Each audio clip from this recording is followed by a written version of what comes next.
All right. What is heteroscedasticity? It's reverse to the relationship between the arrow terms and the independent variables. Okay? The relationship between the arrow terms and the independent variables. According to our assumption, arrow terms should be independent of the x variables. However, if this assumption is violated, means we do have the problem.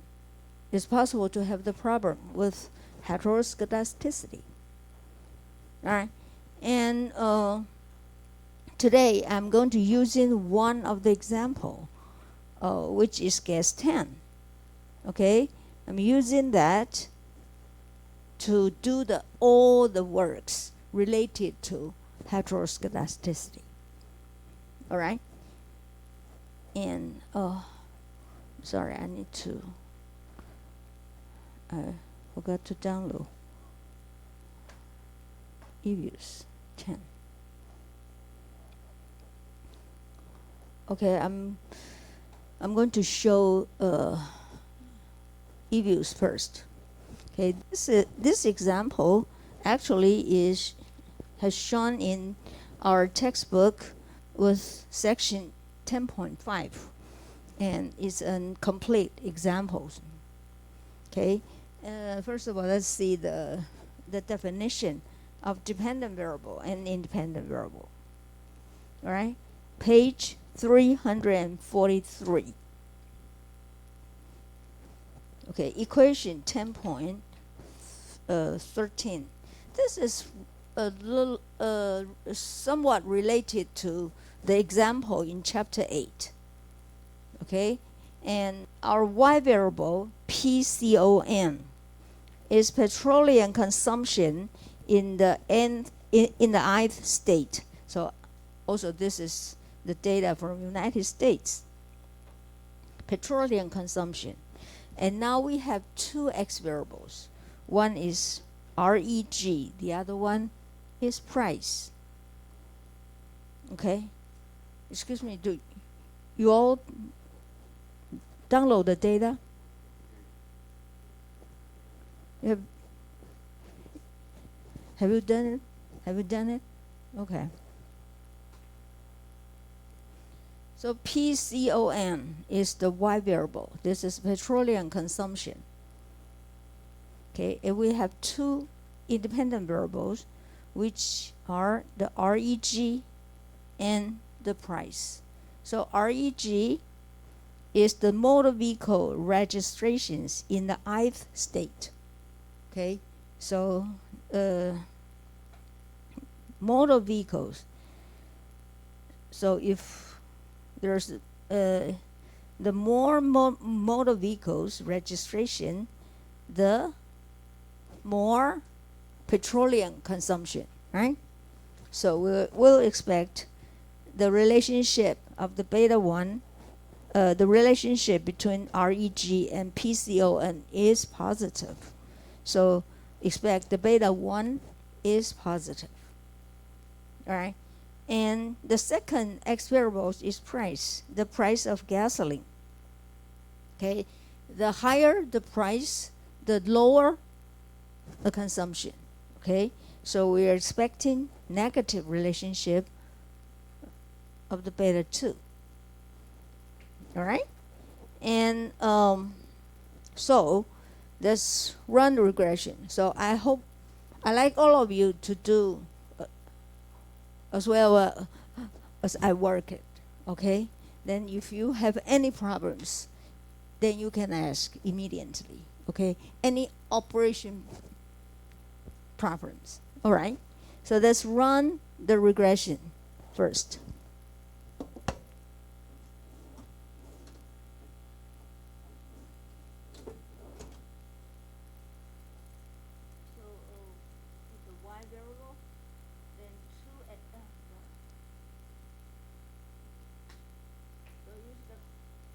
use the control key on my left hand side and choose Y variable first.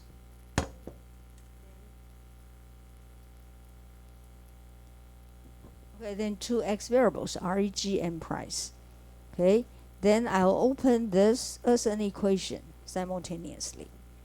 All right, and I'm working with OLS. The estimation is OLS. So the method is the first one. If you download this, not download, is if you turn on this functions, there are many estimations. The first one is ordinary least squares. So automatically they put it on the first function. Okay? All right, so this is the regular way we estimate regression.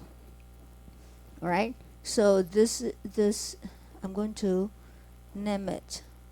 Okay, all right, so you'll see the output.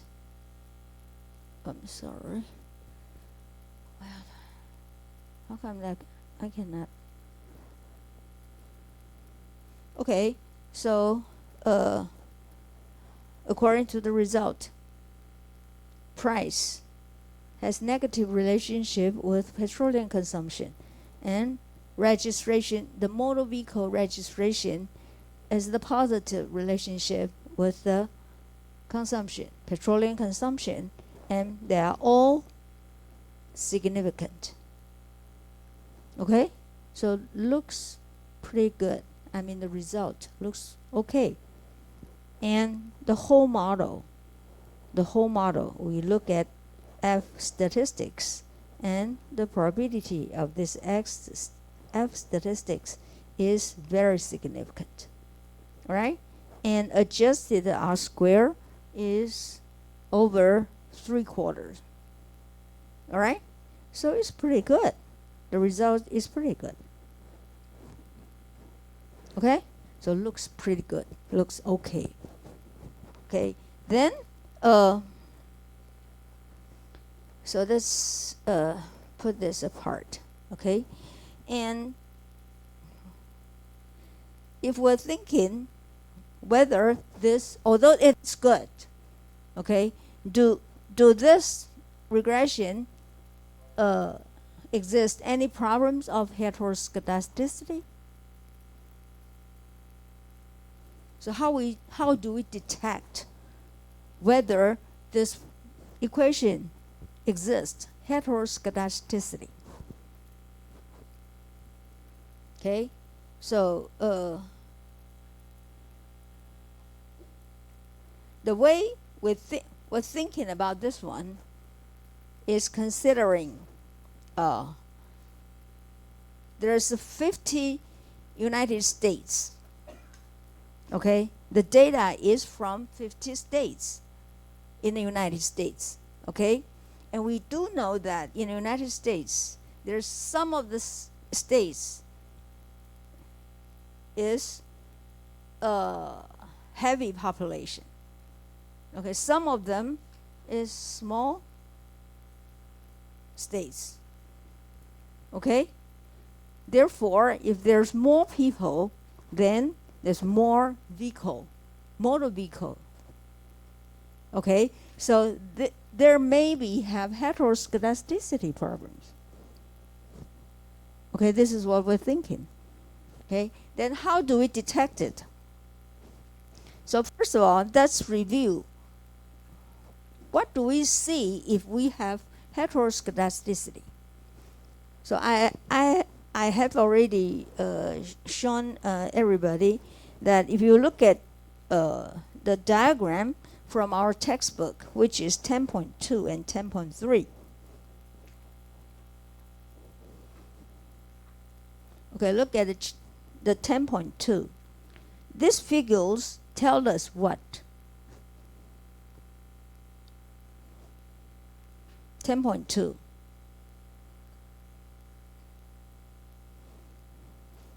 This figure tells us that no matter what level of the Z, you're considering z as one of the x variable or the combination of all the x variables. Okay? All right. So this means that no matter what level of the z variables, okay, the distribution of the residual or the error term is the same.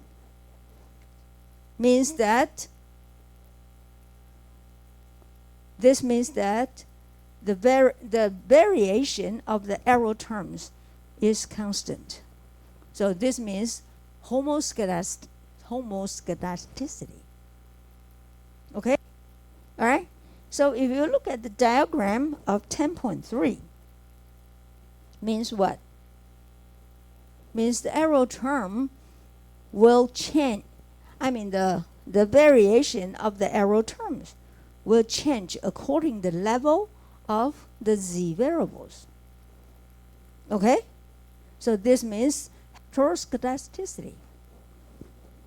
All right?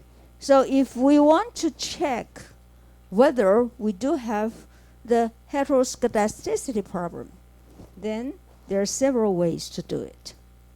Okay? According to the authors, our textbook, okay, which is in 10.3, section 10.3. Okay? Let's see, did you see the 3 points from page 332 from section 10.3? Did you see that? Okay?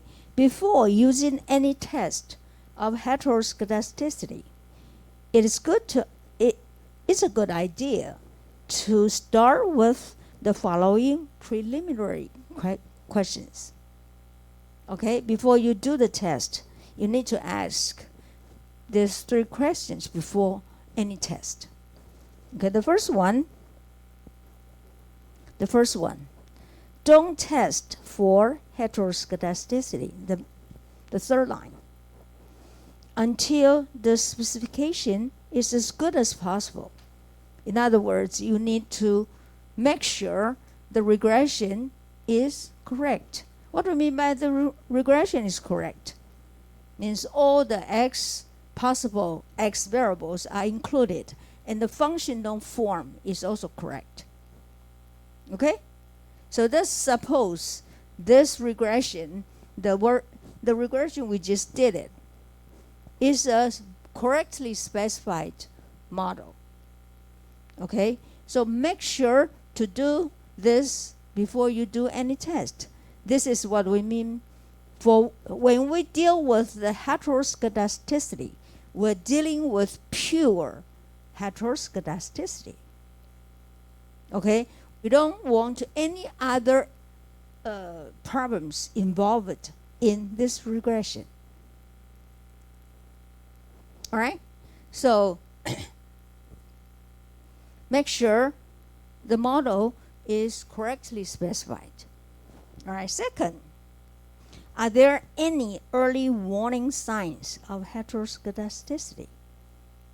Okay, what kind of early warning signs you can see? Okay, look at the third line. The third line. Okay, if the dependent variable's maximum value is many times larger than its minimum, beware of heteroscedasticity. Dependent variables. So it's petroleum consumption.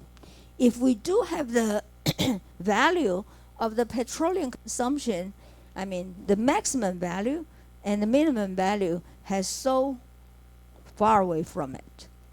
So that's what author says, maybe the largest value from the dependent variable has many times larger than the minimum values. So in other words, there are more fluctuations. Okay, so let's see that how do we see whether we have this values from our dependent variables. Whether we have these situations. Do we have these situations? Then how do we know that?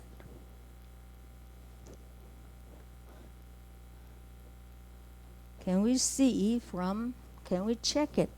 Let me see. Or I can go back to which one? Where is my data? Okay, here. Save, yes. Okay. Save it. Do I save it? Do I save it? Oh, yes. Okay. We can see this. This is our y variables, right? So how do you see whether we have maximum, those summary statistics? We want to see the minimum and maximum values, right? So where do we see where's the function to check with summary statistics? Open, then, or where is it? Let me see. View.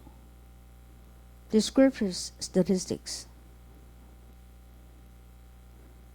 Or any other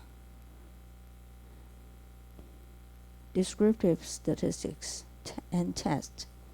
Histogram.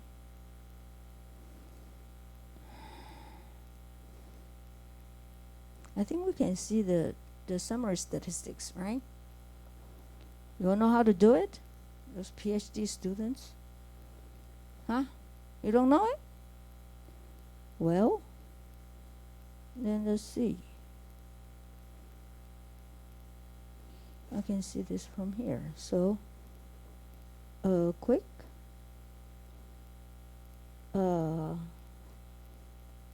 Oh, descriptive statistics, right?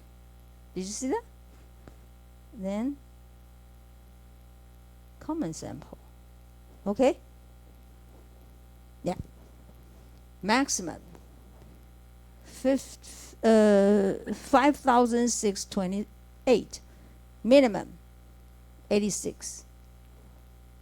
How many times with the largest and the smallest? How many times? Huh? Like nearly 70. 70 times, right?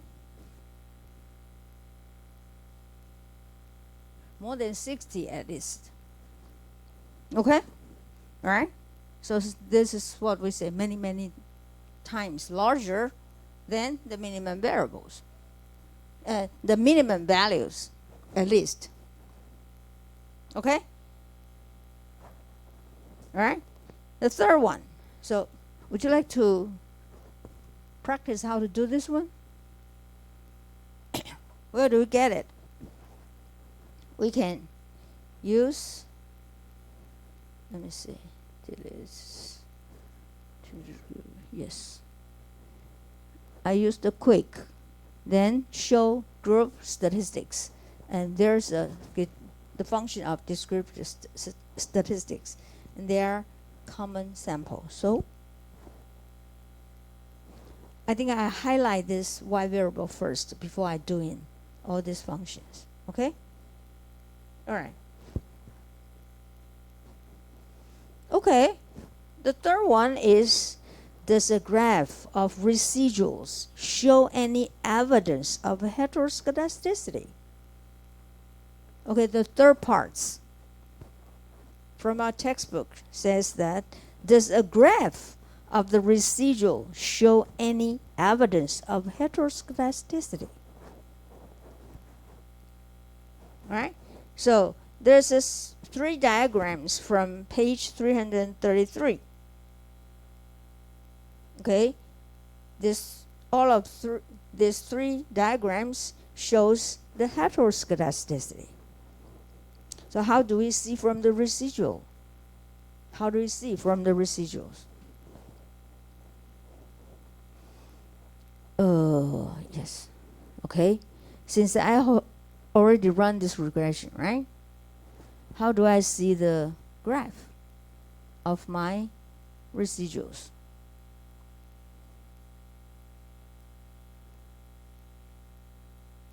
Let me see. This is not what I wanted. Or residuals. This is not all I wanted. Any other one I can show the residuals. Or I can see the quick or graph. Then the residuals. I want to see the residuals, right? Oh, maybe I should. Okay. Do you all know that when I run the regressions in eViews, this residual is the residual from the latest regression function? You all know that? Do you all know that? When I run the regression, I just run one regression, right? Which is this one.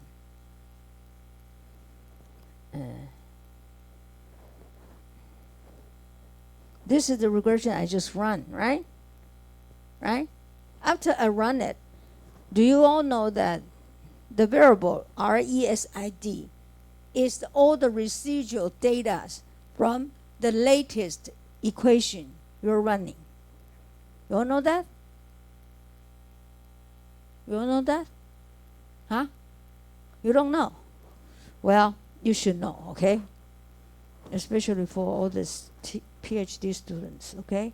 Then what I'm going to do is I want you to generate, since this is automatically and always replace all the residuals from the latest equation. So you're not able to use all these variables just as we did it here. Okay? So you need to generate a new variable's name. Okay, so I'm going to use, since this is the equation one, so I'm going to use u hat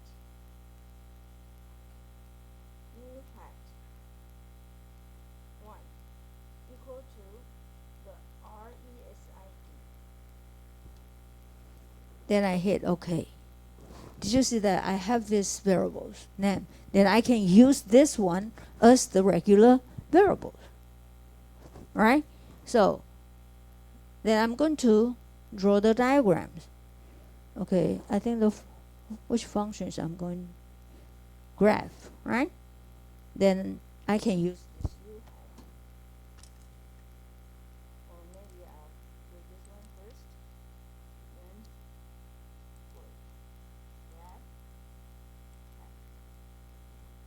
graph. Okay? Then I like to show the residual diagrams, which is the basic graph, and also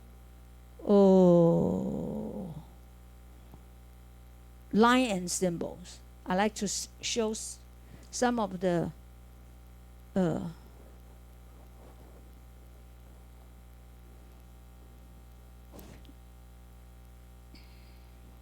this is not exactly, we can show that here. Anything else? Yes.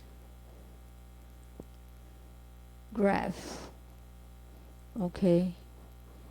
Then basic graph. Normal.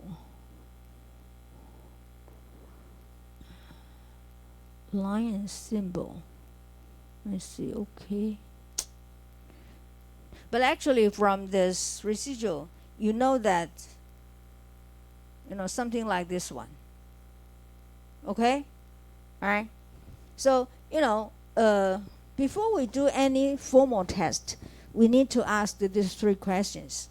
And according to our data, which seems that we may have heteroscedasticity problems. Okay? So after that, let's show the formal test. Okay, the formal test we just introduced to all of you. is BP test and the Y test. Okay, we just explained it last week, I think. Okay, so if I want to do the BP test, okay, this is what we have done. We need to do. Okay, let's see. Let me open this equation first. Okay, if I want to do the BP test and Y test, okay, I'm show the view. Did you see that? Then residual diagnostic. Okay, then there's a function called heteroscedasticity test at the bottom. You all see that? Okay, heteroscedasticity. Then there are several tests. The first one, did you see the BP test? Okay, and the second at the bottom is white. Okay, so this is what the author shows in our textbook. There's many other ways too, but we're not going to explain it. I think the idea is pretty similar. Okay, so let's show BP test first. Okay, so I'll hit the BP test, then hit the OK. Okay, so this is the result of the BP test. Let me also name it. Names of, I don't think I can do this one. Okay, since this is under equation 1. Okay, so okay, this BP test, where is the result we can see? Which one we can see? Okay, do you all remember what's the idea of the BP test? Let's see our textbook first. Okay, on page 334. 334. Did you see if you want to do the BP test, you have followed these 3 procedures. Okay? But now since we're using computers, the computer already done what we needed. Okay? But we still need to understand the logic of this test. Then we know how to explain it. Okay? Okay, if you look at page 334, okay, the first step is say that get the residuals. So if we run the regression, we already get the residuals, right? The second equation, 10.7. Do you all see 10.7? The y variable is the square of the residual. You all see that? 10.7 on textbook. Okay? Y is the square of the residual. The x variable is those x variables in our equation. Okay? All right? Then the third step is say that run the regression of 10.7 and do the test of alpha 1 and alpha 2 simultaneous as a null hypothesis. So if I hit the function of the BP test, what's all this report shows? Did you see this output? Did you see this output? What is the dependent variable? It's already squared of the residual, isn't it? Did you see this one? This is the RESID squared. Okay? And the x variable is these 2 x variables we already in the equation, REG, and the price. Okay? So this is the regression we're running. Right? So the author says, do the simultaneous test of the alpha 1 and alpha 2. Okay? If you see from this output is not is for individual, right? But we wanted to do the simultaneously. Okay? So did you see the bottom of step 3 on page 334? The test statistic here is using n means n r squared. N is the sample size. What is the sample size here? 50, right? What's the r squared? Using this output, what's the r squared here? 0.196985. So if you multiply 50 with 0.196985, then what did you have? Actually, you can see this one here. Observation times r squared. Did you see that? Did you see this information here? Observation times r squared, which is 9.84, 85 something. Okay, this is exactly using 0.196985 times 50.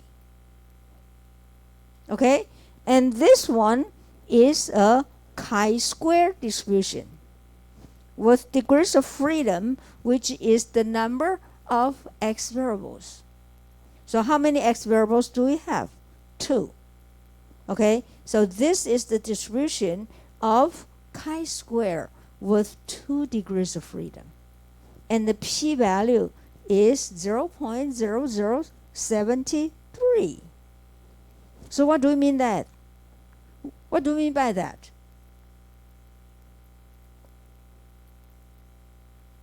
Means that, what's the p-value shows? Less than alpha, right? We don't have to use very strict to the alpha to the 1%. We can, whatever lower than 10% will be fine. And which is pretty low, very, very low, right? So what do we mean by the p-value is low? It's less than alpha. Since we're working with the hypothesis testing, here is alpha 1 equal to alpha 2 equal to 0. An alternative is at least 1 alpha I is not equal to 0, right? So the test is the statistic is 9.85, and the p-value, and this is a chi-square distribution with 2 degrees of freedom, and the p-value shows 0.0073, which is far less than alpha. So less than alpha, if I put it 0.1, even smaller than 0.01, 1%. So what do you mean by that? Reject the null hypothesis, right? Reject the null hypothesis means at least one of them is not equal to 0. And what do we mean by not equal to 0 from the test here? What regression we are running is the PCON, alpha 1, REG, and alpha 2 price, right? We're running this regression, right? And this means that reject the null hypothesis, and maybe either one of them are significant. And no, I'm sorry, we're not running this one. This is the residual square, right?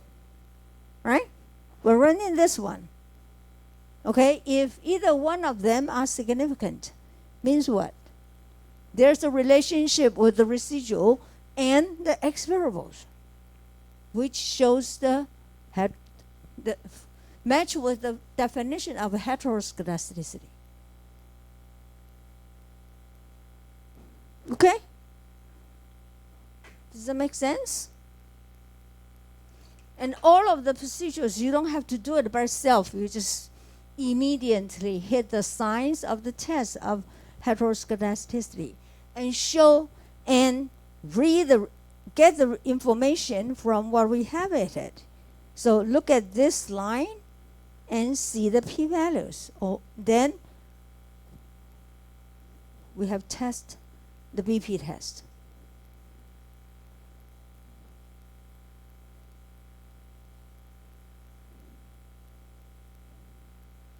Okay? Make sense?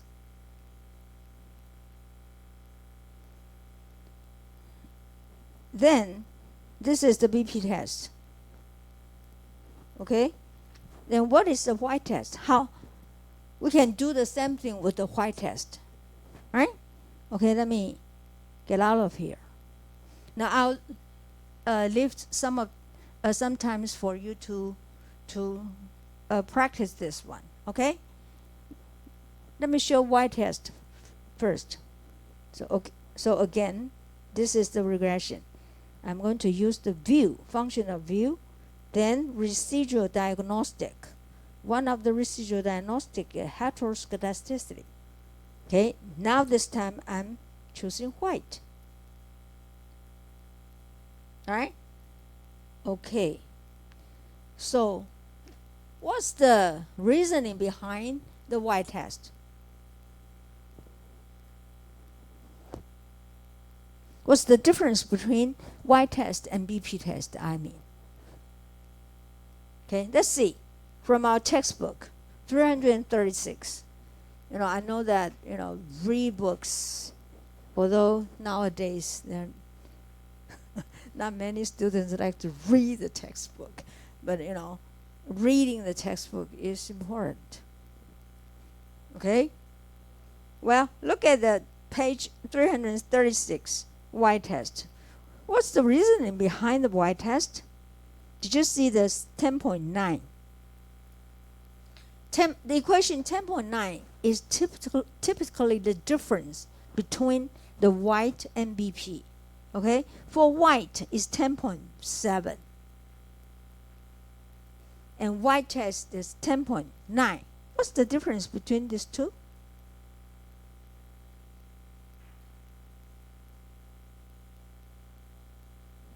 What's the difference between these two?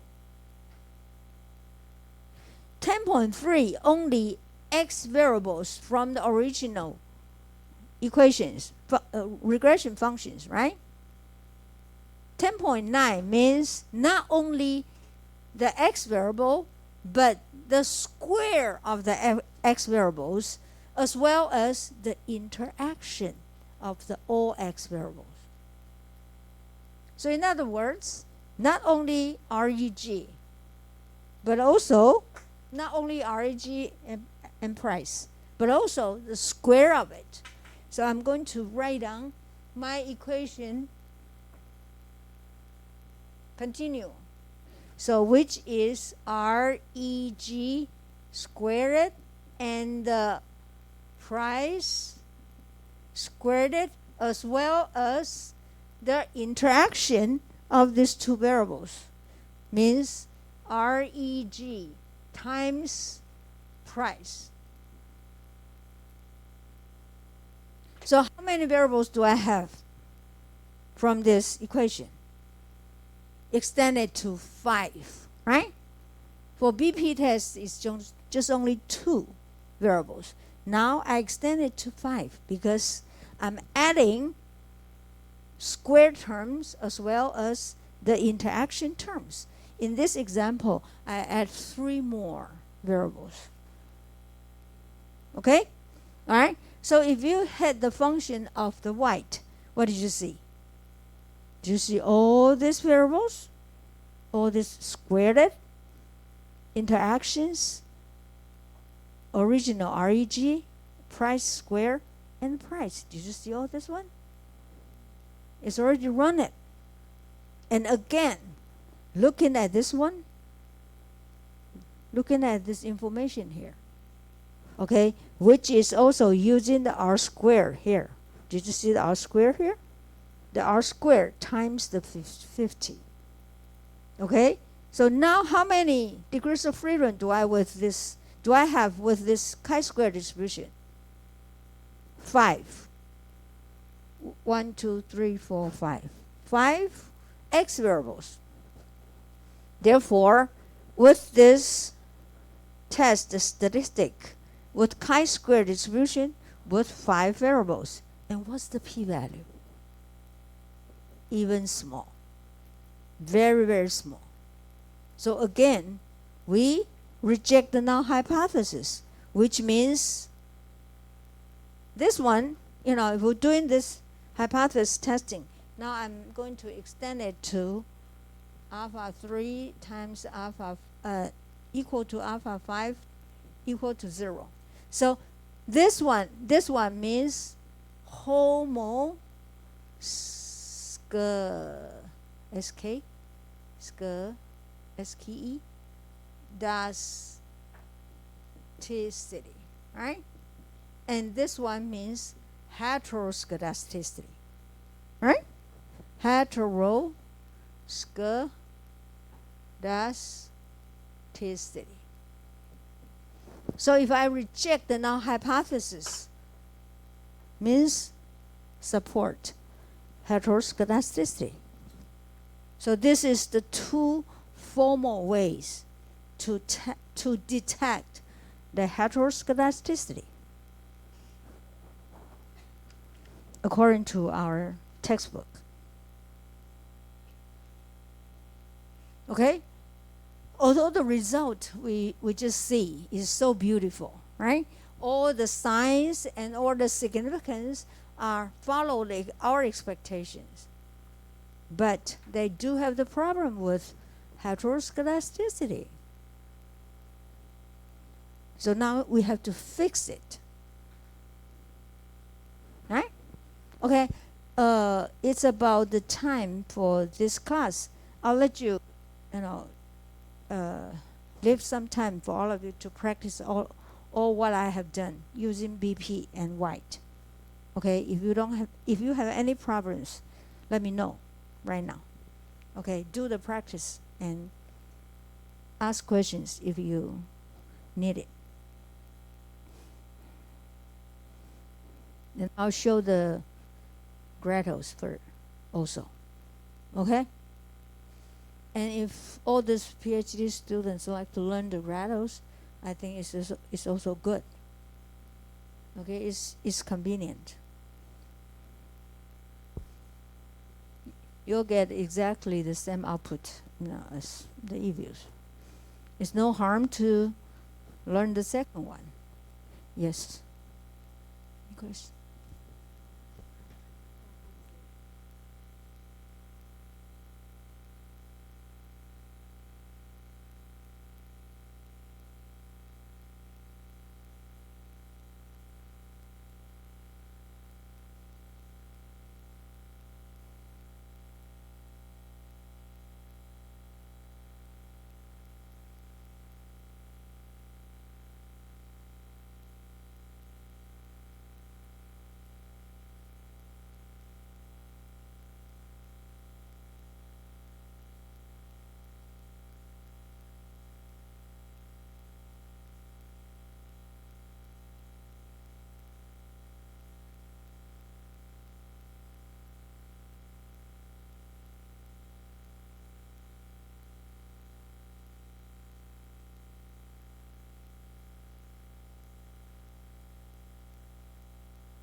10.9.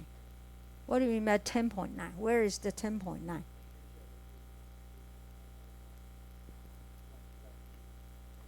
No, this is a BP. So the equation 10.7. This is 10.7. BP test 10.7.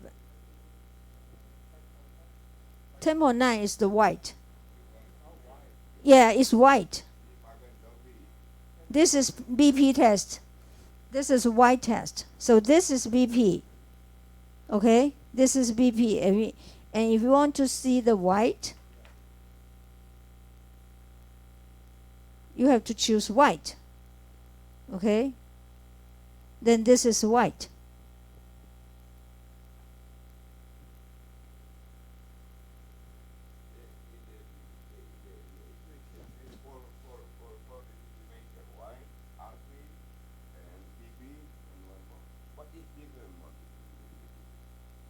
You mean the difference within the BP and white? I mean, they have the RP test, white test, and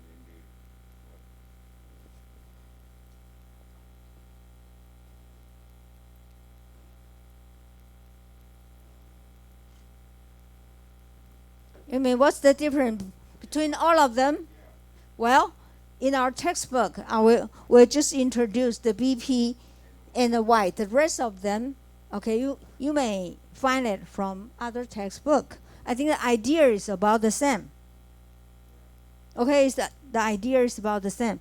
And since we do have some master students, I think 2 tests is enough. And this is the most popular ones. Either BP or white. if we have the city, if we have American Pagan survey, we can use the white test. Yeah, sure. You can use the BP or you can use the white. But sometimes, in this example, the result is matched, right?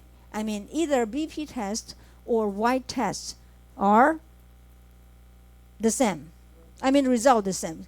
Sometimes there are conflict. Sometimes there will have situation which conflict the result. Okay, so what happened in that case? Which one do we use? Okay, which one do we use?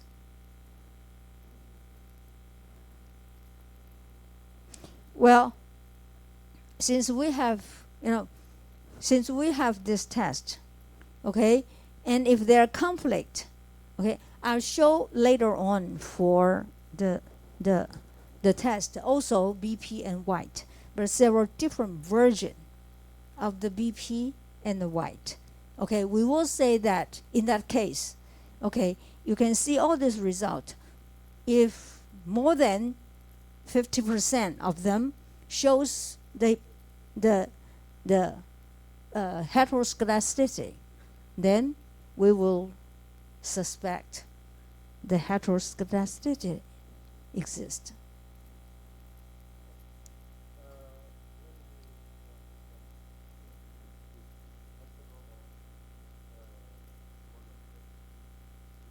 Hetero or what? Oh, hoto. Oh, okay. Oh,